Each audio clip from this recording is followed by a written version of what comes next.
राधा मेरी स्वामिनी और मैं राधे को दास, जन्म जन्म मोहे दीजियो শ্রী বৃন্দাবন ধামবাস। রাধে রাধে।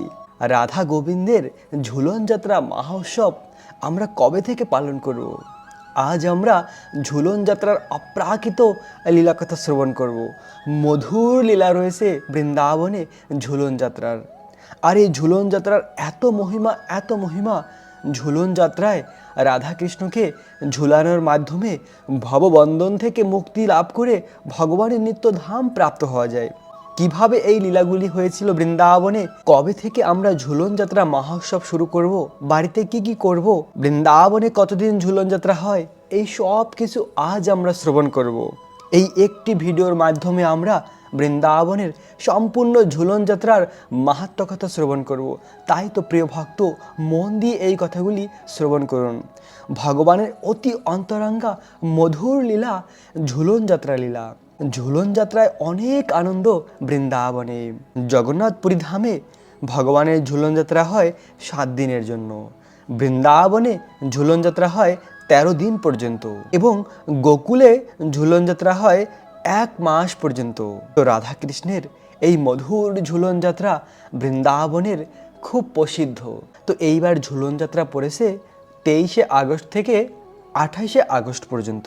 তো 23 তারিখ থেকে 28 তারিখ পর্যন্ত এই ঝুলন যাত্রা মহোৎসব চলবে।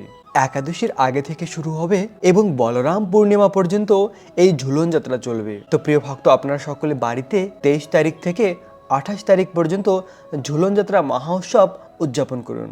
ভগবানের জন্য ঝুলা বানিয়ে সেই ঝুলার উপরে ভগবানকে বসিয়ে ভগবানকে প্রতি বিকেলে ঝুলাতে পারেন। খুব সুন্দর করে ঝুলাকে ফুল দিয়ে সাজিয়ে তার উপরে ভগবানকে বসিয়ে বিভিন্ন রকমের ভজন করতে করতে ভগবানকে ঝুলানো যেতে পারে। তো পুরো ঝুলন যাত্রার কথা আমরা তো শ্রবণ করলেই বুঝতে পারবেন যে কি করে এই উৎসব উদযাপিত করতে হয়। তাই মন দিয়ে কথাগুলি শ্রবণ করুন। তো বৃন্দাবনের এই প্রথা ছিল এই ঝুলন যাত্রার। বৃন্দাবনের ব্রজ গোপিকারা বিভিন্ন বনকে সাজিয়ে তুলতো রাধা গোবিন্দের জন্য, ঝুলন যাত্রার জন্য। তো বৃন্দাবনে এই প্রথা ছিল শ্রাবণ মাসে সকলে ঝুলা বানায়। বিভিন্ন, কেউ তার ভাইয়ের জন্য বানায়, কেউ তার সন্তানের জন্য বানায় এবং তার উপরে বসিয়ে তাকে ঝুলায়। তো সকল ব্রজবাসীরা তাদের মেয়েদের কাছে গিয়ে নিমন্ত্রণ করেছে। ব্রজবাসী গোপিকারা যারা রয়েছে, যাদের বিবাহ হয়েছে, তাদের ভাইয়েরা এসে তাদের বোনেদের কাছে নিমন্ত্রণ দিত যে বোন, আমি তোমাকে নেওয়ার জন্য এসেছি, চলো। অর্থাৎ বোনকে তার বাবার বাড়ি নিয়ে যেত, মেয়েরা শ্বশুর বাড়ি থেকে বাবার বাড়ি যেত। তো এদিকে বৃন্দাবনে সকল ঘরে ঘরে এসে তাদের ভাইয়েরা নিমন্ত্রণ দিয়েছে। কিন্তু রাধারানীর ভাই শ্রীদাম এখনো আসেনি। রাধারানী রাস্তার ধারে দাঁড়িয়ে থাকতো, কখন আমার ভাই আসবে, এসে আমাকে নিয়ে যাবে।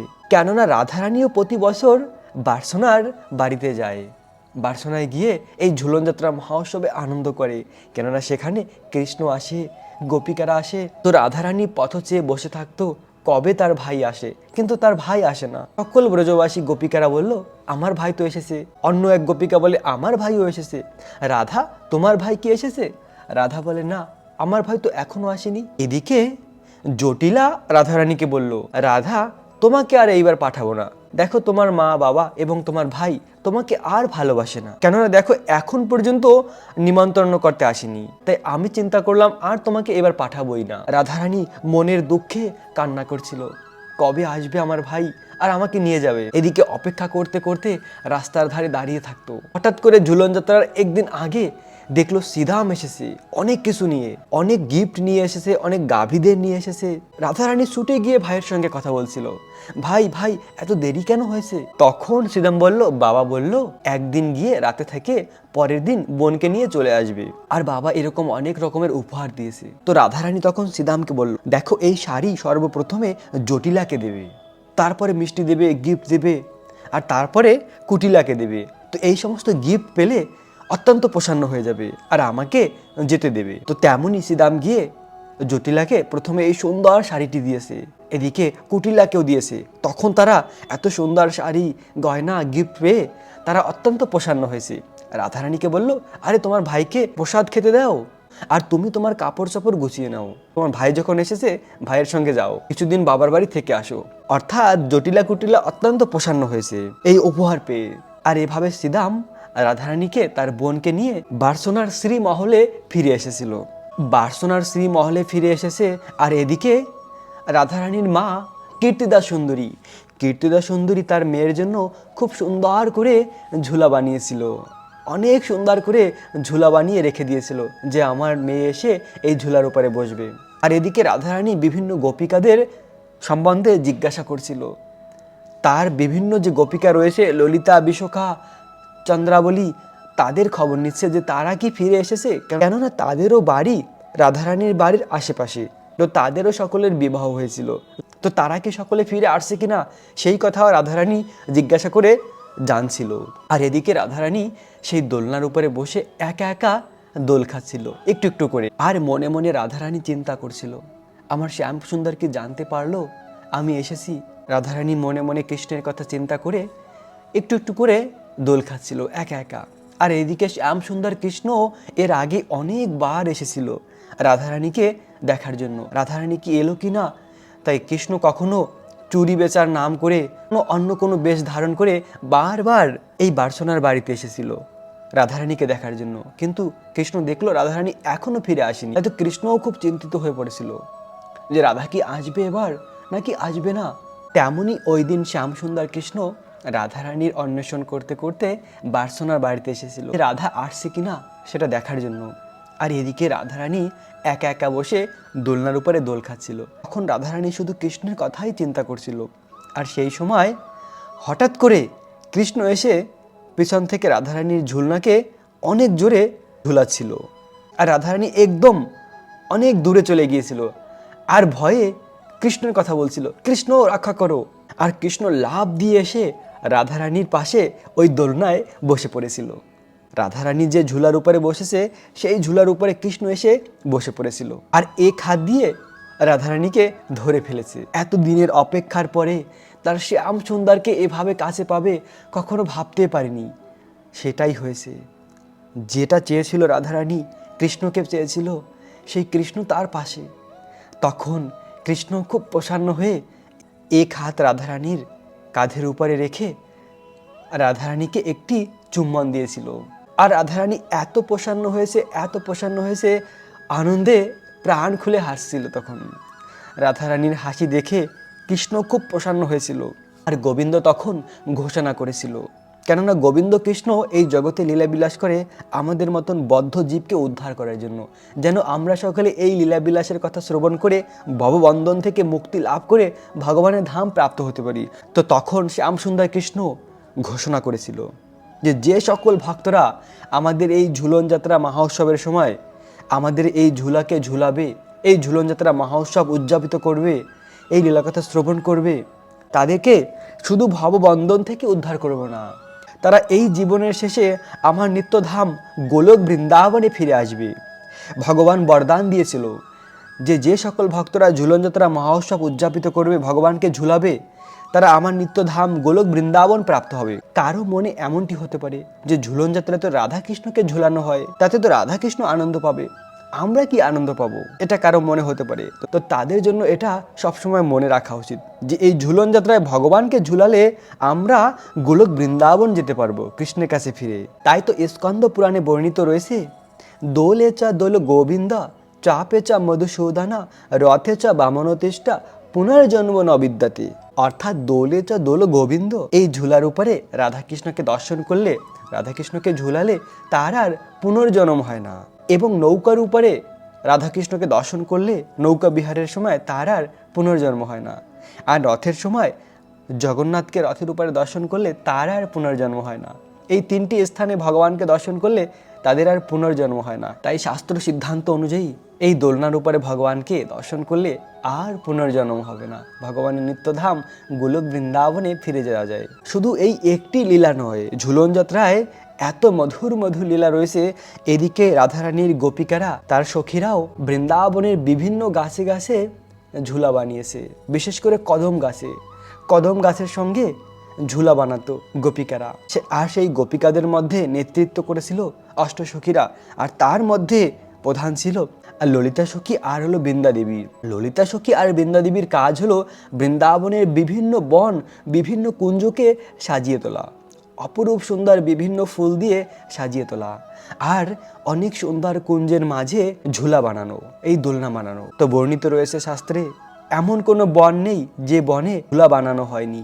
বিভিন্ন বনকে সাজিয়ে তুলেছে, আর সেই সকল স্থানে এভাবে রাধাকৃষ্ণের জন্য এই ঝুলা বানিয়েছে, তাদেরকে ঝুলানোর জন্য। তো ললিতা সখী আর বৃন্দা দেবী এত সুন্দর করে সাজিয়ে তুলেছিল বৃন্দাবনের সকল বনকে রাধা গোবিন্দের জন্য, তাদের ঝুলন যাত্রার জন্য।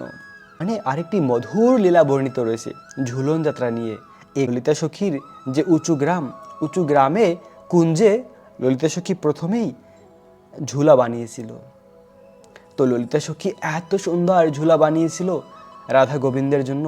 সর্বপ্রথমে রাধা গোবিন্দ আর ললিতা সখীর ওই ঝুলার উপরে বসবে, তারপরে বৃন্দাবনের অন্যান্য বনে যাবে, কিন্তু সর্বপ্রথমে ললিতা সখীর এই সুন্দর ঝুলার উপরে বসবে। ললিতা সখী অনেক কষ্ট করে সেই সকাল থেকে বিকেল পর্যন্ত সেই ঝুলাকে বানায়। তাদের সম্পূর্ণ সেবা প্রেমভাব দিয়ে গোপিকারা মিলে সেই ঝুলা বানিয়েছিল। সখী স্বয়ং সেই ঝুলাকে বানিয়েছিল। আর এদিকে বিকেলবেলা রাধা গোবিন্দ আসবে, রাধা রানী আসবে, আর কৃষ্ণ আসবে। তাদেরকে এই ঝুলার উপরে বসিয়ে ঝুলানো হবে। সকল গোপিকারা অলরেডি এসে পৌঁছেছে উঁচু গ্রামে এই ঝুলার পাশে। শুধু রাধা আর কৃষ্ণ এখনো আসেনি। রাধারানী নিজের শ্রী মহলে নিজেকে খুব সুন্দর সাজাচ্ছিল। কেন না, কৃষ্ণের সঙ্গে ঝুলার উপরে বসার জন্য। আর এদিকে কৃষ্ণ ঝুলন যাত্রার দিকে যাচ্ছিল। আর সেই সময় নারদমণি এসেছে। নারদমণি এর আগে ভগবান কৃষ্ণের অনেক সেবা করেছিল। কৃষ্ণ বলছিল, নারদ তুমি আমার কাছে বরদান চাও। তো নারদমণি বলল, এখন না, যখন আমার দরকার হবে তখন আমি চেয়ে নেব। ওই দিনকার এসে নারদমণি কৃষ্ণকে বলছিল, হে গোবিন্দ, তুমি বলেছিলে আমাকে বরদান দেবে, তো আমি আজকে তোমার কাছে সেই বরদান চাই। সেই বরদান হলো তুমি ললিতা সখীর সঙ্গে এই ঝুলার উপরে বসবে এবং ঝুলন যাত্রা মহোৎসব বানাবে। তো সেই সময় শ্যাম সুন্দর কৃষ্ণ ঝুলন যাত্রার কাছে চলে এসেছিল, আর নারদমণিও ওই স্থানে এসেছিল। সকল গোপিকারা ছিল। এই ঝুলাটি সম্পূর্ণ তৈরি হয়েছে ফুল দিয়ে। অনেক সুন্দর গোপিকারা সেই ঝুলাকে সাজিয়েছে, এত সুন্দর সাজিয়েছে যা দেখার মতন। আর এদিকে নারদমণি কৃষ্ণর কাছে আবেদন করলো যে, হে গোবিন্দ, তুমি আমাকে বরদান দেবে, এখন সেই বরদান চাই আমি। তুমি একটিবার ললিতা সখীর সঙ্গে এই ঝুলার উপরে বসো। আর তাছাড়াও দেখো ললিতা কত কষ্ট করে এই ঝুলাকে বানিয়েছে। তো কৃষ্ণ ভাবলো, আরে কি হবে, আমারই তো সখী, রাধা তো এখনো আসেনি, তো আমি একবার ললিতার সঙ্গে বসবো, তাতে কি হবে। তো কৃষ্ণ ললিতার হাত ধরে জোর করে ঝুলার উপরে বসিয়েছে। যদিও ললিতা সখী বসতে চায়নি, কেননা ললিতা সখী বলল, আরে এই ঝুলা বানিয়েছি আমাদের সখীর জন্য, আমাদের প্রিয় সখী রাধার জন্য বানিয়েছি, আমরা বসতে পারবো না। কিন্তু কৃষ্ণ ললিতাকে জোর করে ধরে ওই ঝুলার উপরে বসিয়েছিল এবং পিছন থেকে নারদমণি সেই ঝুলাকে ঝুলাচ্ছিল আর গান করছিল, জয় ললিতা কৃষ্ণ, জয় ললিতা কৃষ্ণ, ললিতা কৃষ্ণ, জয় ললিতা কৃষ্ণ। আর নারদমণি যখন বীণা বাজিয়ে সেই গান শুরু করেছে, গোপিকারাও সেই গান করছিল। আর এদিকে নারদমণি ওই ঝুলার কাছ থেকে হঠাৎ করে অন্তরিত হয়েছে। হঠাৎ করে ওই স্থান থেকে নিজেকে অন্তরিত করে, মানে অপ্রকাটিত হয়ে রাধারানীর কাছে চলে এসেছে। আর রাধারানী এদিকে নিজেকে খুব সুন্দর করে সাজিয়ে যাচ্ছিল উঁচু গ্রামের দিকে, যেখানে ঝুলন যাত্রা মহোৎসব, সেখানে যাচ্ছিল। আর রাস্তায় পড়েছে নারদমণি। নারদমণি বলল, রাধা তুমি কোথায় যাচ্ছ? রাধারানী বলল, আমি যাচ্ছি ঝুলন যাত্রায়, আজকে আমাদের ঝুলন যাত্রা, তো আমার কৃষ্ণ আমার জন্য অপেক্ষা করছে, আমি সেই স্থানে যাব। তো নারদমণি বলল, আরে সেখানে গিয়ে আর কি করবে, আমি এক্ষুনি দেখে আসলাম কৃষ্ণ অলরেডি ললিতার সঙ্গে বসে ঝুলন যাত্রা মহোৎসব উদযাপিত করছে, তোমাকে সেরেই আনন্দ করছে, তাই তুমি সেখানে গিয়ে আর কি করবে। তো রাধারানী বলল, কখনো না, আমার কৃষ্ণ আমাকে ছাড়া কখনো এমনটি করতেই পারে না, আমার কৃষ্ণ অবশ্যই আমার জন্য অপেক্ষা করবে। তো নারদমণি বলল, যদি বিশ্বাস না হয় তাহলে দূর থেকে গিয়ে দেখো, তুমি ওখানে যেতে হবে না, তুমি দূর থেকে দেখো। রাধারানী দূর থেকে দেখলো, সত্যিই তো কৃষ্ণ ললিতার সঙ্গে বসে ঝুলন যাত্রায় অলরেডি আনন্দ করছে, আমাকে ছাড়াই আনন্দ করছে আমার শ্যাম সুন্দর, তাহলে আমার আর কি দরকার, তাহলে আমি ওখানে গিয়ে কি করব। তখন রাধারানী আর ওখানে না গিয়ে মান করেছিল। রাধারানী মান করে বৃন্দাবনের মানগড় পাহাড়ের উপরে উঠে কান্না করছিল। এখনও রয়েছে সেই মান মন্দির। সেই মান মন্দিরে পাহাড়ের চূড়ায় উঠে রাধারানী কন্দন করছিল কৃষ্ণ বিরহে। আর এদিকে কৃষ্ণ যখন ললিতার সঙ্গে ঝুলন যাত্রার উপরে ঝুল খাচ্ছিল, সেই সময় কৃষ্ণের মনে আনন্দ হচ্ছিল না। কৃষ্ণের অনুভব হচ্ছিল যে আমার রাধা বোধহয় আমার বিরহে কান্না করছে, কেন এখনো আসবে না, কোথায় রাধা? তখন কৃষ্ণ এবং সমস্ত গোপিকারা মিলে রাধারানীকে খোঁজার জন্য বেরিয়েছে। বিভিন্ন বৃন্দাবনের বনে বনে রাধারানীকে খুঁজে বেড়াচ্ছে। রাধা কোথায়? কেননা এক রাধা যদি না থাকে কৃষ্ণের পাশে, কৃষ্ণের আনন্দ হয় না। শত কোটি গোপিকা রয়েছে, তারাও কৃষ্ণকে ওভাবে আনন্দ দিতে পারে না যতটা আনন্দ রাধারানী দিতে পারে। কেননা রাধারানী হলো কৃষ্ণ থেকে অভিন্ন, কৃষ্ণের সর্বপ্রথম প্রকাশ, কৃষ্ণের লাদিনী শক্তি, কৃষ্ণের স্বয়ং প্রকাশ। রাধারানীর কাজই হলো কৃষ্ণকে আনন্দ দেওয়া। রাধারানীর প্রেম হলো সর্বশ্রেষ্ঠ। আর সেই রাধা যখন মান করে তখন কৃষ্ণ আর আনন্দ পায় না। সকল গোপিকারা মিলে কৃষ্ণ বেরিয়েছে বৃন্দাবনের অরণ্যে। আর সেই সময় খুঁজে খুঁজে এই মানগড় পাহাড়ের উপরে রাধারানীকে পেয়েছিল শ্যামসুন্দর কৃষ্ণ। গোপিকারা তার আগে এসে পৌঁছেছিল। গোপিকাদের রাধারানী বলল, কৃষ্ণ যদি আসে তাকে প্রবেশ করতে দেবে না, কৃষ্ণ এখানে কোনোভাবে যেন প্রবেশ না করতে পারে। তো কৃষ্ণ যখন আসছে, কৃষ্ণের সঙ্গে কোনোভাবেই রাধারানী কথা বলছে না। এত মান করেছে, মান করে কথাই বলছে না। তখন রাধারানী বলল, কি আর বলবো, ভালো হয়েছে সময় মতন নারদ এসেছে, না হলে তো আমি জানতেই পারতাম না, ওখানে চলে যেতাম। যখন নারদের কথা বলেছে তখন কৃষ্ণ বুঝতে পেরেছে, ও রাধা, আমি তোমাকে বুঝিয়ে বলছি, এই নারদই সব কিছু করেছে। আসলে নারদই আমাকে বলেছে ললিতার সঙ্গে ঝুলার উপরে বসার জন্য। তখন কৃষ্ণ বলল, দেখো রাধা, নারদ চায় আমাদের লীলা আরও মধুর করে তোলার জন্য। কেননা যখন প্রেমিক আর প্রেমিকার মধ্যে মান অভিমান হয় তখন প্রেম আরও বৃদ্ধি হয়।